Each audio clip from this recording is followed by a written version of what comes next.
श्रीकृष्ण श्रीकृष्ण श्रीकृष्ण श्रीकृष्ण गुरुर्ब्रह्मा गुरुर्विष्णुः गुरुर्देवो महेश्वरः गुरुः साक्षात् परं ब्रह्मा तस्मै श्री गुरवे नमः तस्मै श्री गुरवे नमः।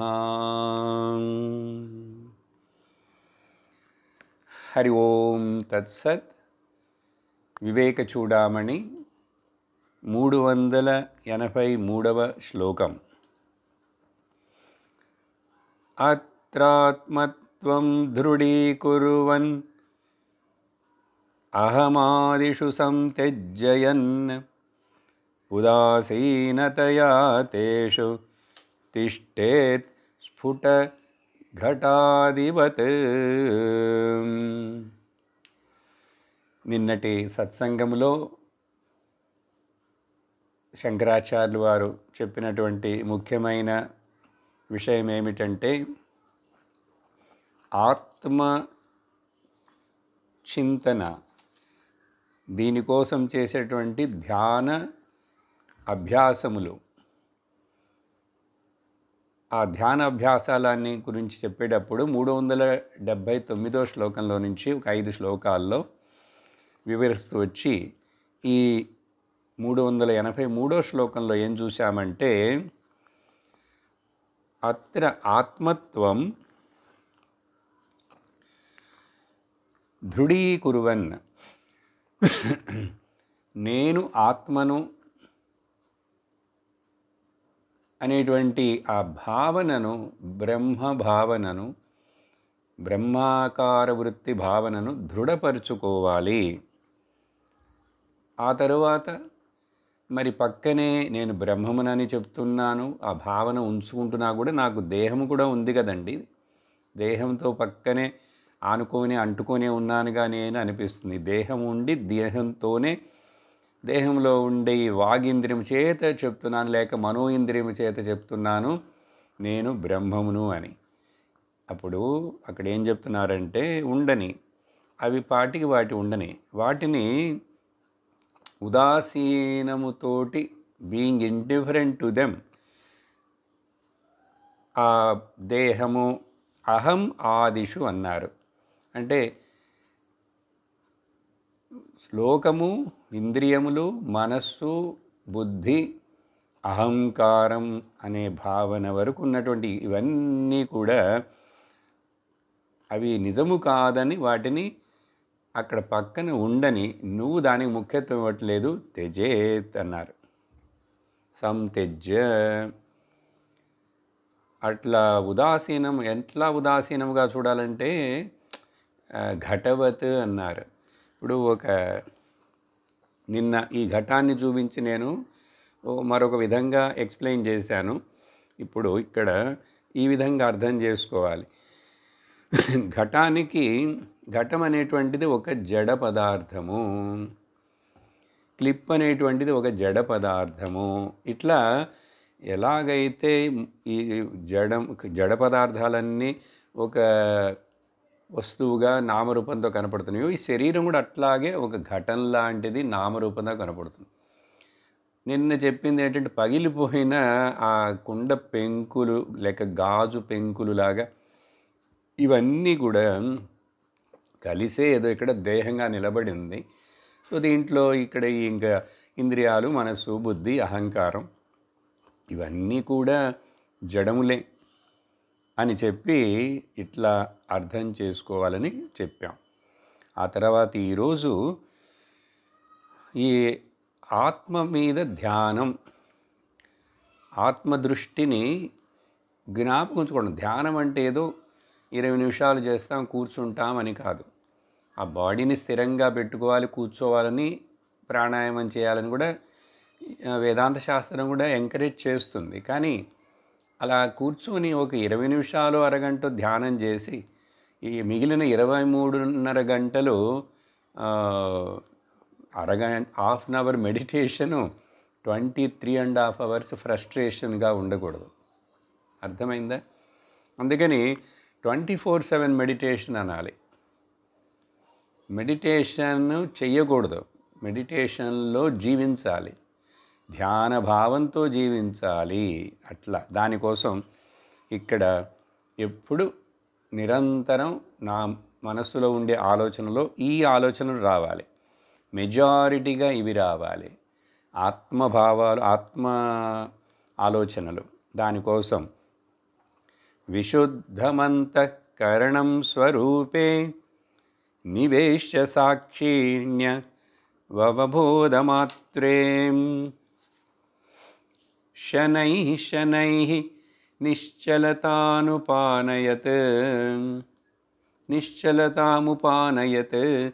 పూర్ణం స్వమేవాను విలోకచేత్తతః తతః.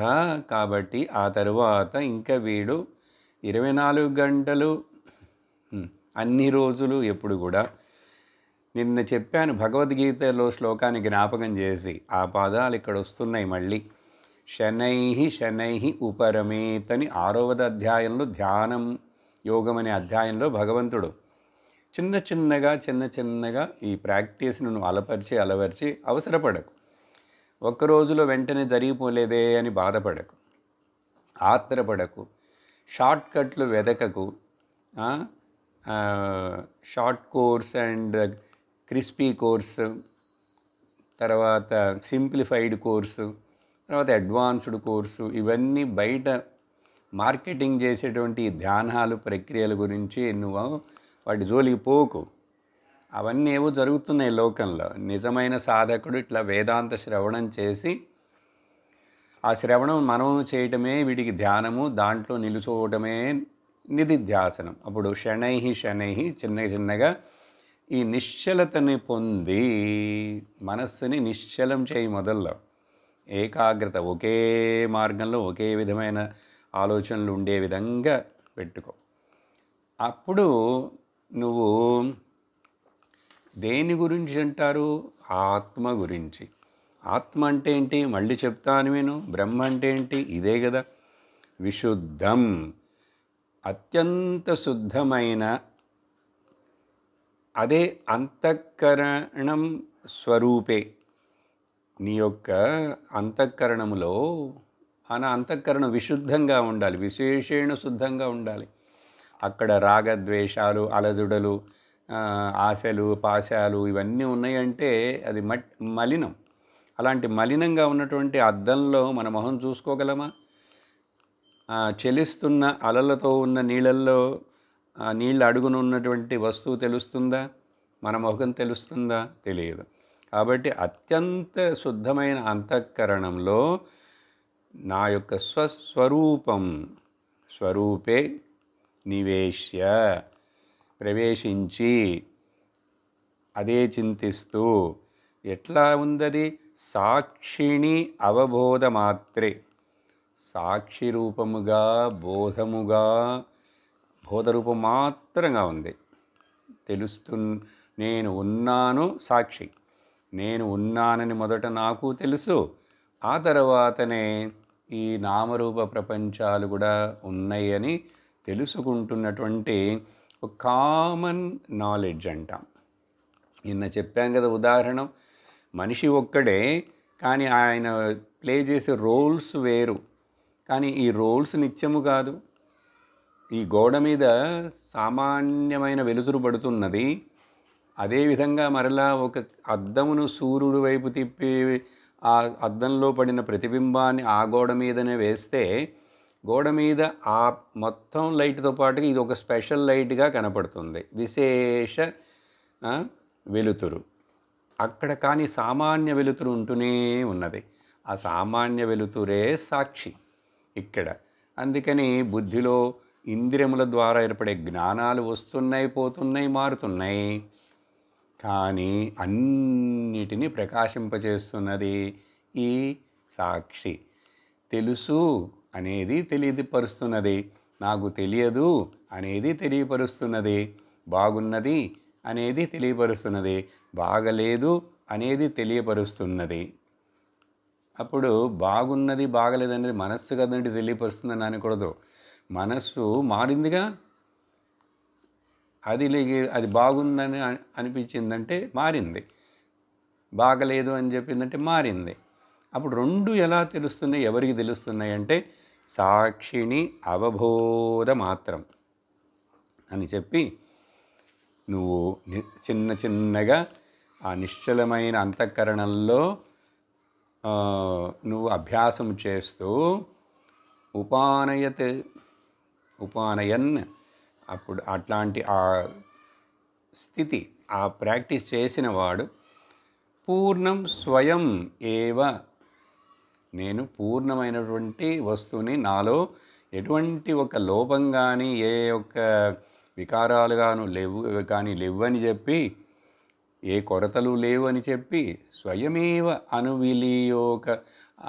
అనువిలోకయేత్, అది నేనే అని చెప్పి నా బుద్ధి చేతనే నా అంతఃకరణమునందే నేను దాన్ని గ్రహిస్తాను. అవలోకయతే అంటే తెలుసుకుంటాను. చూశారా, ఇక్కడ మెయిన్గా చెప్పింది ఏంటంటే శుద్ధమైన అంతఃకరణ ఉండాలండి. తతః అప్పుడే ఈ అంతరంగమైనటువంటి ధ్యాన స్థితి, జ్ఞాపకం ఉండేటువంటి ఆ అలర్ట్నెస్ అది వస్తుంది. ఇది ఒక్క రోజులో రాదు. నువ్వు వెంటనే నాకట్లా మనసు నిలబడటం లేదే, మీరెంత శుద్ధము అదే అని చెప్పినా కూడా నాకు నా శరీరమే గుర్తొస్తుంది, ఇక్కడ ఉన్న కష్టాలు నష్టాలే గుర్తొస్తున్నాయి అంటే పర్వాలేదు, ప్రాక్టీస్ చేస్తూనే ఉండు, చిన్న చిన్నగా చేస్తుండు. చేయంగా నీకు దాంట్లో పట్టు వస్తుంది, స్థిరత్వం వస్తుంది. ఆ తర్వాత చెప్తున్నారు, దేహేంద్రియ ప్రాణ మనోహమాదిభిః స్వజ్ఞాన క్లుప్తైః అఖిలైః ఉపాధిభిః విముక్తమాత్మానమఖండరూపం పూర్ణం మహాకాశమివావలోకయేత్. ఈ విషయాలన్నీ ఒకసారి చెప్పినవే మరలా చెప్తున్నారు. దేహము, ఇంద్రియము, ప్రాణము, మనస్సు అంటే 5 పంచకోశములు, అన్నమయ, ప్రాణమయ, మనోమయ, విజ్ఞానమయ, ఆనందమయ కోశాలు, ఇవన్నీ కూడా అక్కడి నుంచి అహం అనేటువంటి నా యొక్క ఈ అహం ఉందే అక్కడ వరకు అవన్నీ కూడా నా నిజస్వరూపం తెలియనందువలన ఏర్పడిన అజ్ఞానము చేత ఆవరించబడి ఈ అఖిల ఉపాధులన్నిటితోటి బంధించబడి, ఓకే, ఇవంతా స్వ అజ్ఞానేన, నా యందే అజ్ఞానం, నా గురించి అజ్ఞానం. అందుకని చూడండి, లోకంలో నాకు ఏది తెలియపోయినా ఏమి నష్టం లేదు. అన్నీ అందరికీ తెలుస్తున్నాయి ఏంటి, అన్నీ అందరు చదవగలరా ఏంటి, కానీ నష్టం ఎక్కడ ఉందంటే కష్టం నీకు నిన్ను నువ్వు తెలుసుకోకపోతే, అసలు నువ్వెవ్వరవు అని నీకు తెలియకపోతే, ఇప్పుడు అమెరికా ప్రెసిడెంట్ ఎవరంటే నాకు తెలియకపోతే ఏంటండి నష్టం? ఇప్పుడు షేర్ మార్కెట్ ఎట్లా ఉంది ఏంటంటే తెలియకపోతే నాకేంటంటే నష్టం? లేక ఇప్పుడు ఏ ఊర్లో ఎక్కడ ఎవరు పుట్టారు ఎవరు పోయారు అనేటువంటి తెలియకపోతే నాకేంటి నష్టం? అసలు నేను అనేది నాకు తెలియకపోతే ఉపనిషత్తు చెప్తుంది, బాబు అదిదా పెద్ద నష్టం, ఇంకా దానికంటే మించిన పెద్ద నష్టం లేదు. ఈ శరీరం పోయింది, మరణించడం కూడా నష్టం కాదు, నువ్వు తెలుసుకోకుండా పోతున్నావు చూడు, అది నష్టం. ఆస్తి నష్టం కావచ్చు, పాస్తులన్నీ మారి నష్టమైనా కూడా, పేరు ప్రతిష్టలు నష్టమైనా కూడా, ఏదైనా కూడా, శరీరమే నష్టపోయినాను పర్వాలేదు, కానీ నిన్ను నువ్వు తెలుసుకున్న తర్వాత ఇంకా నీకు అత్యంత లాభం, దానికంటే ఇంకోటి మరొకటి ఏం లేదు. కాబట్టి అప్పుడు ఏం చేయాలి? విముక్తం ఆత్మానం గుర్తుంచుకోవాలి. ఇప్పుడు మళ్ళీ ఆత్మస్వరూపం చెప్తున్నారు. ఈ ఆత్మ విముక్తం ఆత్మానం, ఇది ఎప్పుడు నిత్యము ముక్తి స్వరూపంగానే ఉంది, అసలు అది దానికి బంధము లేదు, ఉన్నది అని అనుకుంటున్నాను.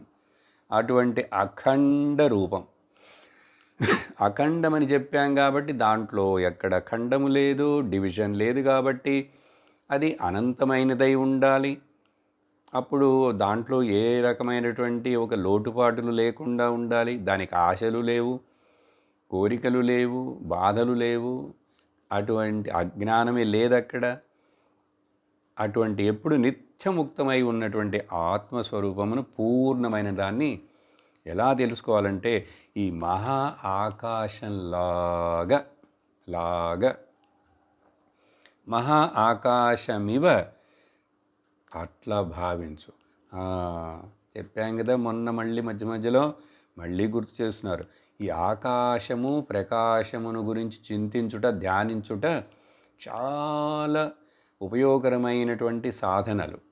పెద్ద దీనికోసం కష్టపడేదేం అక్కర్లేదు. కళ్ళు తెరిస్తే నీ ముందు ఆకాశం ఉంది, కళ్ళు తెరిచి ఉంటే నీ ముందు వెలుతురుంది. సరే చీకటి ఉందా? కళ్ళు మూసినా తెరిచినా కూడా చీకటి ఉంది. ఇది ఎట్లా ఉంది ఎవరికి తెలుస్తున్నది? సో ఆకాశము ప్రకాశము ధ్యానం చేయాలి. ఇప్పుడు ఇక్కడ ఈ శ్లోకంలో మహా ఆకాశం వివరిస్తారు. ఆ ఆకాశం మహా ఆకాశం అన్నారు ఏంటండి? చిన్న ఆకాశం. అవును, చిన్న చిన్న ఆకాశాలు ఉన్నాయి కదా.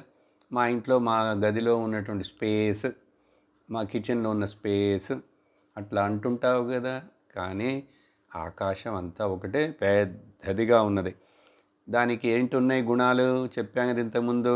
ఆకాశము అనంతంగా ఉంది, ఆకాశము నిస్సంగముగా ఉంది, ఆకాశము నిర్వికారముగా ఉంది, ఆకాశము ఇంద్రియములకు అంత తేలిగ్గా తెలిసే విధంగా, గ్రహించే విధంగా లేదు. కానీ అన్నీ ఆకాశంలోనే ఉన్నాయి. నేను, ఈ శరీరము, అన్ని శరీరాలు అన్నీ ఆకాశంలో ఉన్నాయి, ఆకాశంలాగా. కానీ ఆ తర్వాత చెప్తాం, ఇంతకుముందు కూడా చెప్పాం, అసలు నువ్వు ఆకాశం కంటే ఇంకా పెద్దవాడివి, ఇంకా పెద్ద వస్తువు, సత్యవస్తువు, బ్రహ్మం. అప్పుడు ఆకాశం కూడా నాలోనే ఉంది, నాలో ఉంది. నేనున్నాను కాబట్టి ఆకాశం ఉన్నది తెలుస్తున్నదంటే, ఆ తెలుసుకుండే విశేషణ బోధ, అవిబోధ మాత్రమైన నేను ఎంత ఇప్పుడు అనంతుడినై ఉండాలి. అప్పుడు నేను అనంతుణ్ణి కాబట్టి నాకు అనంతమైన ఆకాశము అర్థమవుతున్నది. ఈ 4 ఇంద్రియాలకి అవైలబుల్గా లేకపోయినా కూడా అర్థమవుతున్నది. I can comprehend it. ఇప్పుడు ఆకాశం ఉదాహరణమే పెట్టుకొని, ఆకాశానికి మరేం గుణాలు? రూపం ఉంది ఆకాశానికి. ఆ తర్వాత సర్వమునకు అధిష్టానంగా ఉంది. అటువంటి ఆకాశం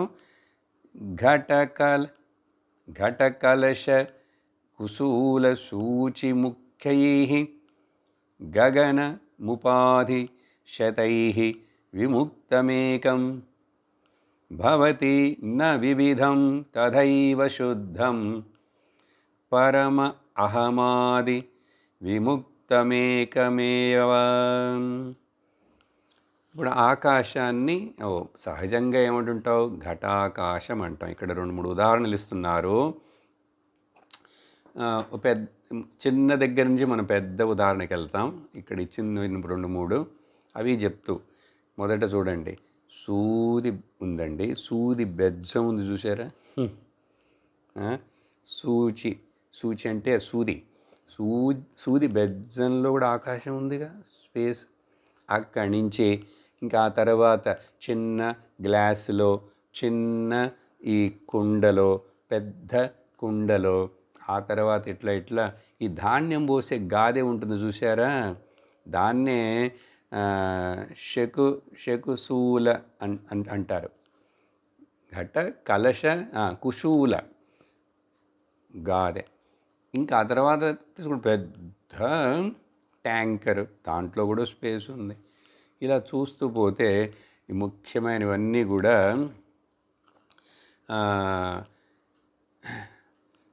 అంటే ఇప్పుడు ఏంటి దేని గురించి మాట్లాడుతున్నాం? ఆకాశం. గగన ఉపాధి.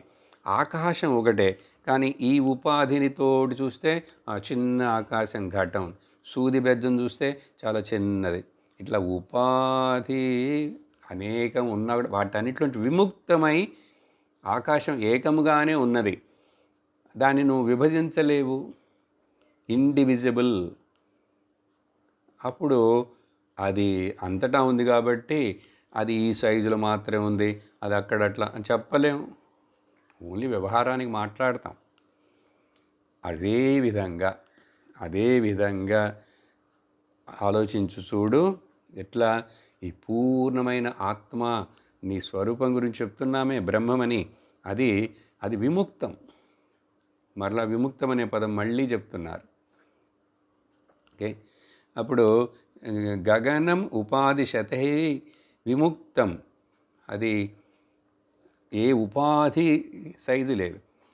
చూసారా? ఒకే మనుషుడు అనేక రోల్స్, నిన్న క్లాసులో చెప్పాను కదా, కానీ మనుషుడు ఒకటే.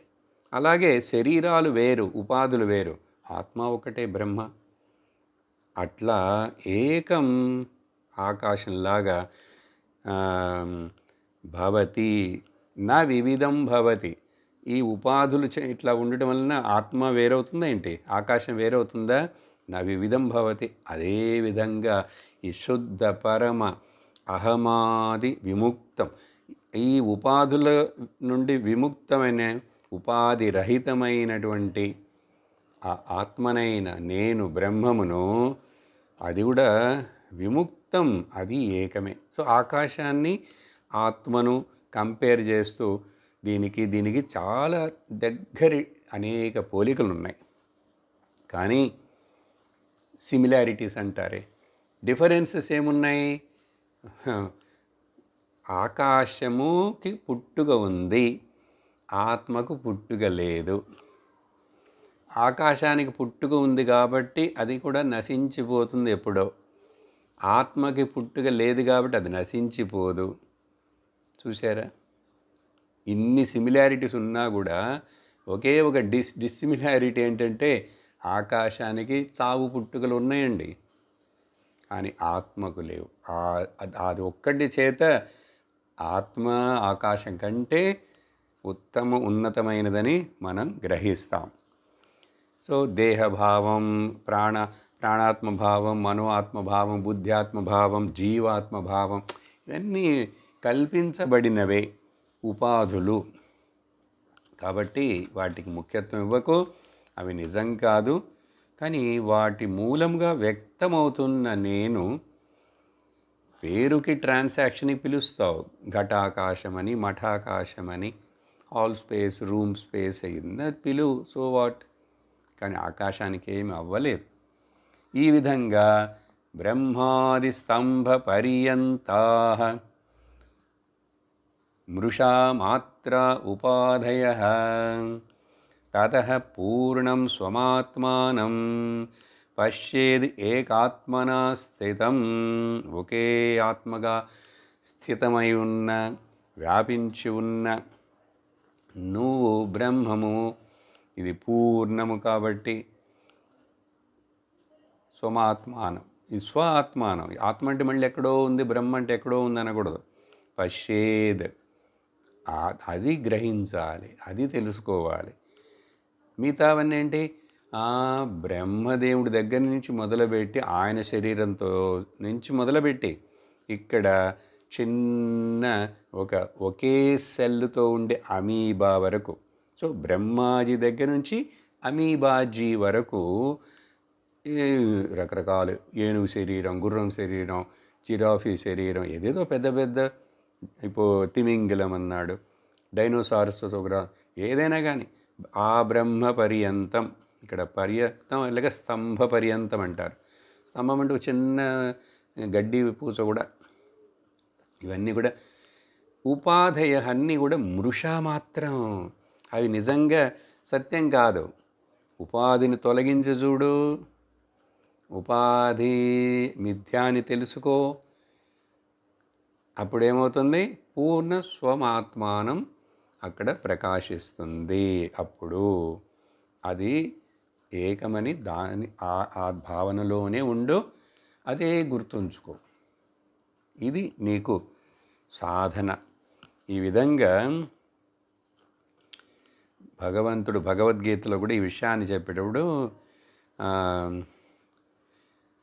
మై సర్వమిదం ప్రోతం సూత్రే మణిగణా ఇవ మత్త పరతరం నాణ్యత్ కించిదస్తి ధనంజయ. ఏ అర్జున, నేను తప్ప మరొకటి ఇంకెక్కడ ఏమీ లేదు. రెండోది, అన్నీ ఒకవేళ ఏవో ఉన్నట్లు అట్టట్లా కనపడుతుంటే అన్నీ నాయందు ఈ దారంలో గుచ్చబడినటువంటి ఆ థ్రెడ్లో ఉన్న మణిగణాలులాగా అన్నీ నా మీద అట్లా కనపడుతున్నాయి. నిజం కాదు, అలా ఒక నా విభూతిగా కనపడుతున్నాయి. కానీ ప్రతిదీ సూత్రే మణిగణ ఇవ, తెలుసుకో ఇది. ఆ తర్వాత ఏం చెప్తున్నారంటే, కానీ ఇక్కడ ఏం జరిగింది? ఆవరణం జరిగింది, విక్షేపం జరిగిందని విన్నాంగా. ఎక్కడో ఎప్పుడో ఒక ఎర్రర్, బేసిక్ ఎర్రర్, మిస్టేక్ జరిగింది. అదేమిటంటే, యత్ర భ్రాంత్యా కల్పితం తద్వివేకై తత్తన్మాత్రం నైవ తస్మాద్విభిన్నం భ్రాంతేర్నాశే భ్రాంతి దృష్ట్యా హి తత్వం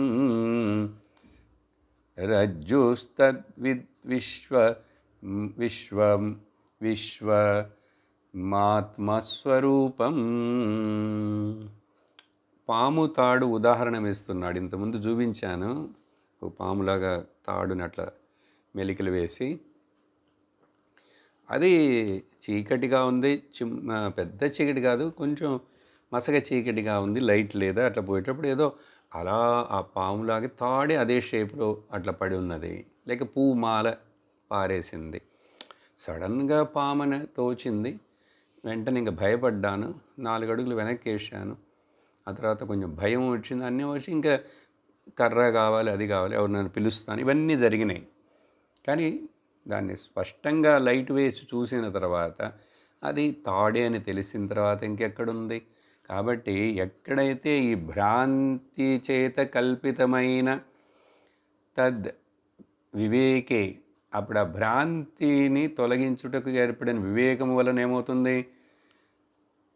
తన్మాత్రం, అది నిజమైనది ఏమిటి అని సరి అయిన వెలుతురులో తెలుసుకున్నాను. తెలుసుకున్న తర్వాత ఇంతకుముందు 2 నిమిషాలకు ముందు ఊహించిన అనుకున్నటువంటి ఆ పాము వేరే భిన్నంగా ఎక్కడైనా ఉన్నదా?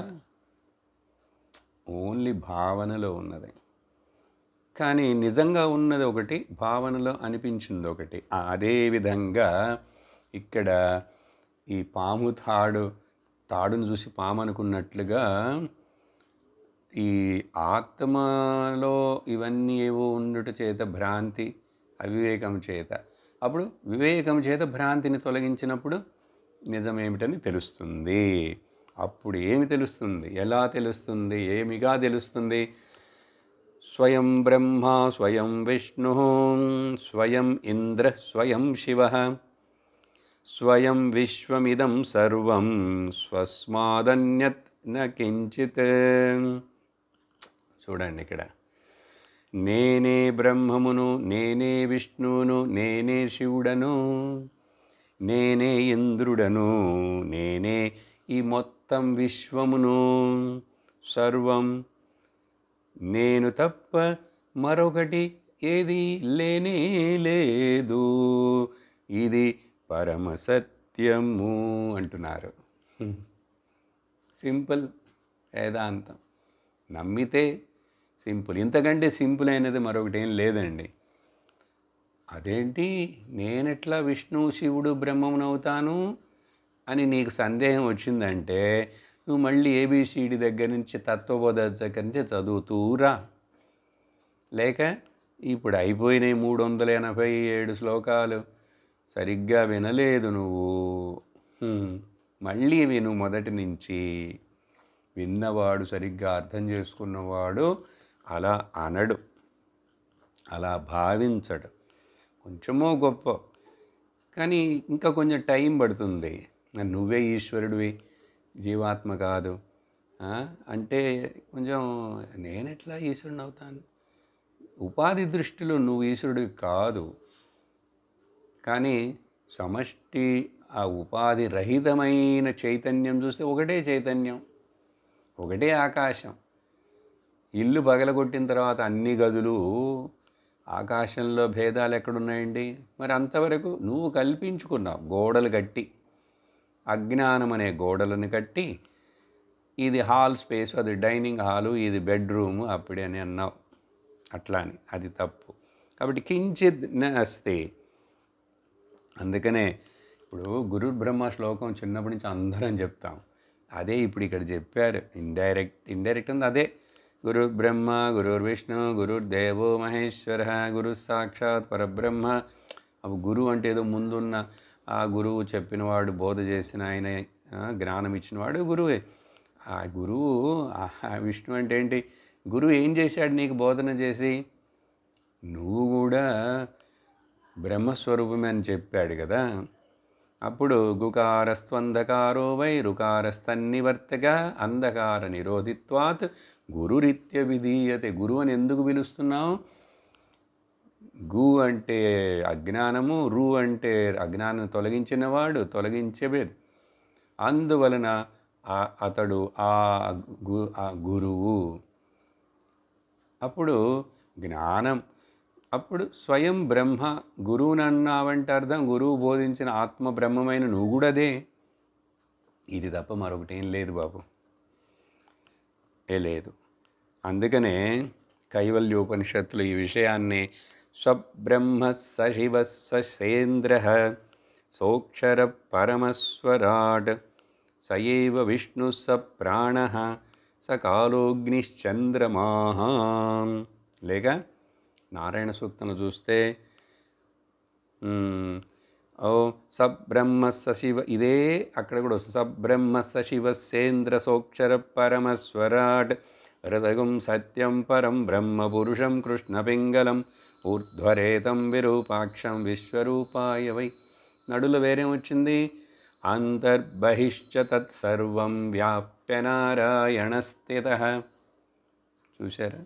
అంతఃస్థిత నారాయణ. బ్రహ్మనికి మరొక పేరు నారాయణ, నారాయణ సూక్తం. భేదమేమీ లేదు. అందువలన ఏమర్థం చేసుకోవాలి? 390వ శ్లోకం ఇప్పుడు చెప్తున్నారు. నేను చెప్పిన ఈ విషయాన్ని అంతఃస్వయం చాపి బహిస్వయం చ స్వయం పురస్తాత్ స్వయమేవ పశ్చాత్ స్వయం యావాశ్చాం స్వయమప్యుదీచ్చాం తథోపరిష్టాత్ స్వయమప్యధస్తాత్. మేల బ్రహ్మాను నేనే, విష్ణువు నేనే, శివుడి నేనే, ఇంద్రుడిని, అన్నీ నేనే. ఉపాధులన్నీ తొలగించిన తర్వాత అప్పుడు కాబట్టి అన్నీ నేనే అంటే ఏంటి? ఇప్పుడు ఇక్కడ దిక్కులు చెప్తున్నారు దీంట్లో అండి. నారాయణ సూక్తం ఇప్పుడే చెప్పాను. అంతః బహిః సర్వం వ్యాప్య నారాయణ తిష్ఠ స్థితః. ఇక్కడ అవన్నీ లోపల నేనే, బయట నేనే, ఎడమ చేయి వైపు నేనే, కుడి చేయి వైపు నేనే, పైన నేనే, కింద నేనే, ఈ మధ్యలో ఉన్నటువంటి అష్టదిక్కులు అన్నీ అవి కూడా నేనే, ఎక్కడ చూసినా నేనే. అందుకని విశ్వరూపం చూసినప్పుడు అర్జునుడు అన్ని వైపులా నీకు నమస్కారం బాబు స్వామి, నేను ఎన్ని వైపులు తిరిగి ఎక్కడ నమస్కారం పెట్టేది చూశారు. అందుకని గుళ్ళో ఆత్మప్రదక్షిణం చేస్తాం. నిలుచున్న చోటే మనమే తిరుగుతాం ఇట్లా కదా. మొదట్లో గుళ్ళో అట్లా తిరిగి వస్తాం, అంతా అయిన తర్వాత చివరిలో ఆత్మప్రదక్షిణం చేస్తాం. ఇదే భావన గణపతి అధర్వణ శీర్షమని, గణపతిని బ్రహ్మము ఆత్మగా భావిస్తూ ఒక ఉపనిషత్తు ఉంది. దాంట్లో కూడా ఇదే విధంగా అవపశ్చాత్తాత్ అవపురస్తాత్ అవచోర్ధ్వాతాత్ అవదక్షిణాతాత్ అవ ఉత్తరాతాత్ అవధస్తాత్ అవచోర్ధ్వాతాత్ సర్వతో మాం పాహి పాహి సమంతాత్. బ్రహ్మముగా భావించి గణపతి అధర్వణ శీర్షం. త్వం దాంట్లోనే ఇంకా త్వం బ్రహ్మాస్త్వం విష్ణుస్త్వం రుద్రస్త్వమింద్రస్త్వం అగ్నిస్త్వం వాయుస్త్వం సూర్యస్త్వం చంద్రమాస్త్వం బ్రహ్మ భూర్భువస్సువరో. చూడండి, ఇప్పుడు చెప్పిన 2 శ్లోకాలలో విషయం అంతా వచ్చేసింది అక్కడ. అందుకని ఇక్కడ ఏదో కొత్తగా చెప్పట్లేదు శంకరాచార్యుల వారు. శాస్త్రంలో వేదంలో పెద్దలు ముందు అందరూ ఏం చెప్పారు పూర్వజులు, అవే విషయాలు. 391 తరంగఫేన భ్రమ బుద్బుదాది సర్వం స్వరూపేణ జలం యథా తథా చిదేవ దేహాది అహమంతమేతం సర్వం చిదేవైకరసం విశుద్ధం. ఎలాగైతే ఒకే నీరు సముద్రంగాను అలగాను చిన్న బుడగగాను నురుగుగాను కనపడుతున్నదో, అన్ని రూపాలు కానీ అంతా నీళ్ళే టంబ్లర్లో పోస్తే దాని షేపు వేరు, క్యాపిలర్ ట్యూబ్లో పోస్తే దాని షేపు వేరు, అది ఐసు గడ్డగా ఉంటే దాని షేపు వేరు కదా, గట్టి ఉంటుంది. ఆవిరిగా ఉంటే దాని షేపు వేరు. ఆవిరైనా ఐస్ అయినా లేక నీళ్లుగా ఉన్నా కూడా అది నీళ్ళే. చూసారా, రూపం మారింది. అదేవిధంగా ఒకే నీరే ఇన్ని రకాలుగా కనపడుతున్నది. అదేవిధంగా ఈ ఒకే ఒక చిద్ ఏవ ఈ దేహము అన్నిటిగా ఇంద్రియములుగా మనస్సుగా బుద్ధిగా అన్నీ ఇదే పరిణమించి దీనిలో రకరకాలైనటువంటివి వ్యక్తమవుతున్నాయి. కానీ ఆ వ్యక్తమైన వాటికి ముఖ్యత్వం ఇప్పుడు కాదు, ఆ వ్యక్తికి ముఖ్యత్వం கொடுக்கணும், వ్యక్తిత్వంకు ముఖ్యత్వం கொடுக்கணும். వ్యక్తిత్వం అంటే ఇక్కడ ఏదో ఇండివిజువాలిటీ అని చెప్పలేదు. ఆధారం, అధిష్టానం, కూటస్థం బ్రహ్మ చైతన్యం, దానికి అది ఏకరసంగా విశుద్ధముగా సర్వం అదే ఉంది. ఏకమేవాద్వితీయం. చూసారా, ఇవి ధ్యానం చేయాల్సిన శ్లోకాలు. అందుకని ధ్యానం అంటే ఏదో కళ్ళు మూసుకొని ఏదో కాదు, ఈ భావనలు, ఈ చింతనే. ఇది మరి థాటే కదండి అంటే పర్వాలేదు. ఈ థాటే నీకు థాట్లెస్ స్టేట్ అయినటువంటి ఆత్మ అని నీకు తెలియపరుస్తున్నది, నువ్వు గ్రహిస్తున్నావుగా. అందుకని ఈ ఆలోచన బ్రహ్మాలోచనం, బ్రహ్మచింతనం, బ్రహ్మాభ్యాస చింతనం, బ్రహ్మాభ్యాస నిధిధ్యాసనం, అది చేస్తుంటే ఇంకా మరి నీకు తిరిగేముంది? ఇప్పుడే ఇక్కడే ఆనందం. నిన్న వేరే ఉదాహరణ చెప్పాను, సౌండ్ అండ్ సైలెన్స్. సౌండ్లు మారుతుంటాయి, ఏ సౌండ్కి ముఖ్యత్వం ఇవ్వకుండా నువ్వు అట్లా సాక్షిగా ఉండు.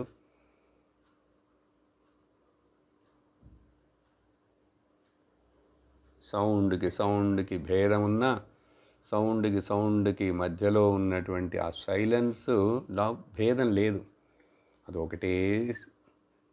అది ఏకం సర్వం అని చెప్పేటప్పుడు ఎక్కడికి వెళ్ళాలి? దేన్ని వెతుక్కుంటూ వెళ్ళాలి? ఎందుకు వెళ్ళాలి? ఇక్కడే ఇప్పుడే నేనుగా ఉన్నాను కదే. కానీ ఉపాధులను వదిలేసి దానికి ఇండిఫరెంట్గా ఉండే శక్తి అది కావాలి. అందుకనే వైరాగ్యం అని మాట్లాడాం. అలా చెప్పిన తర్వాత ఇప్పుడు 392లో సద్ ఏవ ఇదం సర్వం జగద్ అవగతం వాంగ్ మన మనసయోహో, ఒక్కొక్క పదం ఒక్కొక్క లైన్ చెప్పేస్తాను అర్థం. అందుకని ఇక్కడ సర్వం సర్వం జగత్ మొత్తం ఎన్నెన్ని నామరూపాలు, ఎన్నెన్ని లోకాలు, ఏమేమి ఉన్నా కూడా సర్వం జగత్. ఏమి ఏమి జగత్ అంటే ఏమిటి? వాక్ అండ్ మనోరూపం. వాక్ మనోరూపం అంటే ఏంటి అర్థం? ప్రతిదానికి ఒక పేరు పెట్టాం, తర్వాత దాన్ని మనసులో జ్ఞానముగా గ్రహిస్తున్నాం. సో మనోవాక్ రూపంలే తప్ప ఈ జగత్ అంటే మరొకటి ఏమీ లేదు. లేక ఇలా చెప్పచ్చు, నామరూపం తప్ప మరేముంది? కానీ ఆ నామరూపం మనస్సులో ఒక జ్ఞాన వెలుతురు కిరణం బయలుదేరినప్పుడు, అది ఒక్కొక్క ఇంద్రియం మూలంగా వ్యక్తమైనప్పుడు, అది దాన్ని అట్లా దానికి ఒక షేపు, పేరు, నామం చూస్తున్నది. కానీ అవన్నీ నిజంగా మనస్సులో థాట్ రూపంలోనే ఉన్నాయి, కానీ నిజంగా ఏమీ లేవు. అన్ని థాట్ రూపమే. ద హోల్ వరల్డ్ మనకు తెలుస్తున్నది ఏమిటంటే థాటే, జస్ట్ ఏ థాట్. ఇప్పుడు నా చేయిని ఇక్కడ తాకాను, స్పర్శించాను, ఏంటి తెలిసిందంటాను నేను? నాకు తెలుస్తున్నది కండి నా చేయి సాలిడ్గా అంటే ఏం లేదు, నీకు థాటే గ్రహిస్తున్నావు. అదేవిధంగా రంగును చూశాను కదండి,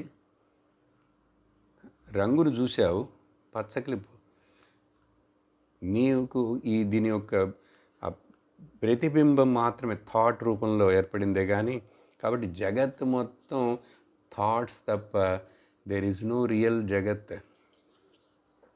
థాట్ ఎక్కడ? థాట్స్ జస్ట్ మైండ్లో.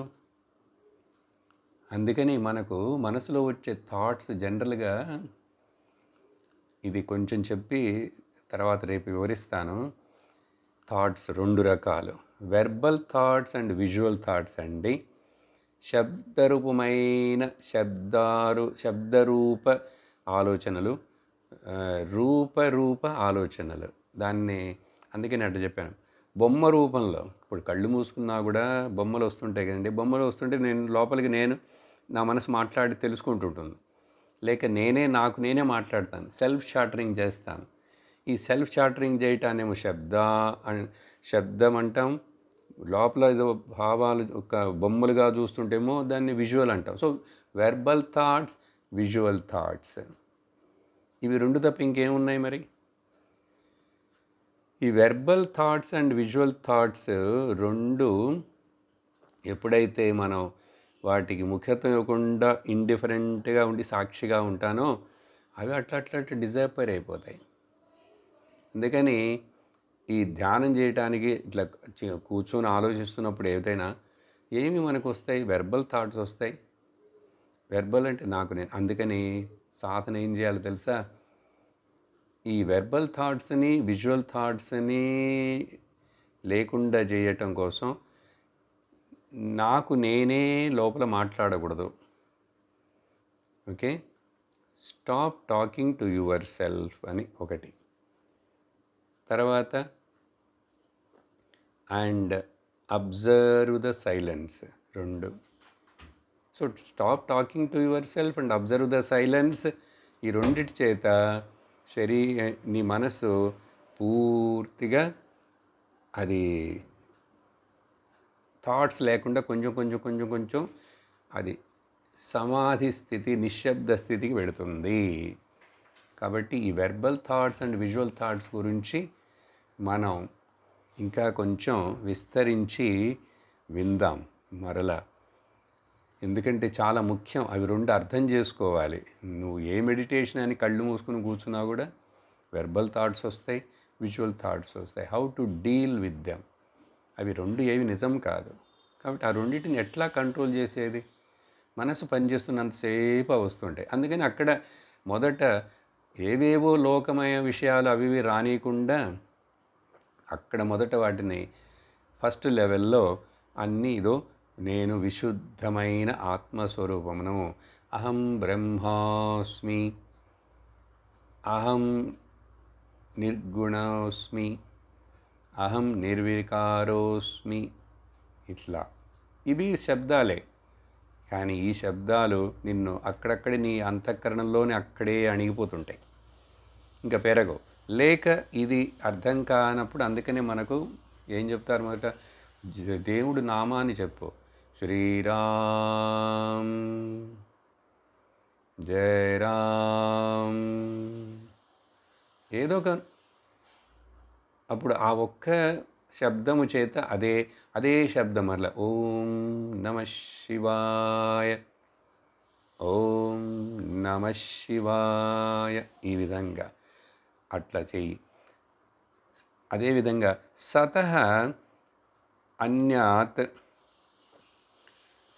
న అస్తి ఏవ, కాబట్టి ఈ సత్ అనేది తప్ప ఈ వెర్బల్ థాట్స్, విజువల్ థాట్స్, మనోవాంగ్ రూపాలు తప్ప మనస్సులో ఏదో ఒక వృత్తి వస్తుంది, అది బయట వాక్గా శబ్దంగా పిలుస్తాం, చూసారా.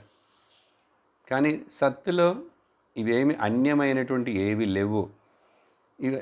ఈ సత్తు వచ్చి ప్రకృతికి విలక్షణంగా సతః అన్యత్ న అస్తి ఏవ ప్రకృతి పరసీమ్ని స్థితవతః, ప్రకృతి వికృతులకు సంబంధం లేని ఒక జ్ఞాన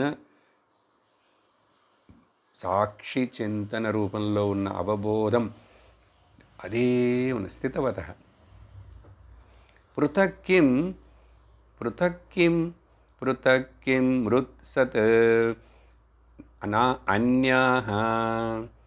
ఇప్పుడు మట్టి ముద్ద బంకమట్టి కంటే వేరే రూపాలు ఘటము, కలశము, కుంభము ఇట్లాంటివి రకరకాలుగా ఏవో చెప్తే అవన్నీ నిజం ఎక్కడున్నాయి, మట్టి లేకుండా ఉన్నాయా అని ప్రశ్నిస్తున్నారు. పృథక్ కిం మృత్, మట్టి కంటే ఈ నువ్వు పిలిచే ఈ రూపాలు, ఈ రూపాన్ని చూసి పిలిచే నామాలు వేరుగా ఉన్నాయా ఏంటి? ఏమి లేవు అవి. అదేవిధంగా అవగతం వత్ ఇది ఏష, ఇది ఎందుకు ఇట్లా నిజం అనుకున్నా, భ్రాంత్య వద్ గతం వద్ ఇత్యేష భ్రాంతః త్వం అహమితి మాయామదిరయా. మాయా అనే భ్రాంతి అనే బ్రాందీని తాగినవాడు, ఇంకా వాడికి మదిర అంటే మత్తు ఇచ్చేటువంటి ఏదైనా సరే, ఆల్కహాల్, లిక్కర్, ఇవి. ఇక్కడ మాయ అనేటువంటిదే ఒక లిక్కర్, మదిర. దాని చేత ఈ అహం, నేను, నాకు ఏమవుతుందో, నాది, అది, ఇది అని తాపత్రయము, పరిగెత్తటము, ఒకే ఆలోచన, ఇవన్నీ రావుటకు కారణమే ఈ అజ్ఞాన భ్రాంతి. కాబట్టి చింతనని మార్చుకో, నీ దృష్టికోణాన్ని మార్చుకో, నువ్వు బ్రహ్మము అని గుర్తుంచుకో, ఆనందంగా ఉండు, బీ హ్యాపీ. ఓం పూర్ణమదః పూర్ణమిదం పూర్ణాత్ పూర్ణముదచ్యతే పూర్ణస్య పూర్ణమాదాయ పూర్ణమేవావశిష్యతే. ఓం శాంతి శాంతి శాంతి. హరి ఓం శ్రీ గురుభ్యో నమః. హరి ఓం. హరి ఓం తత్సత్.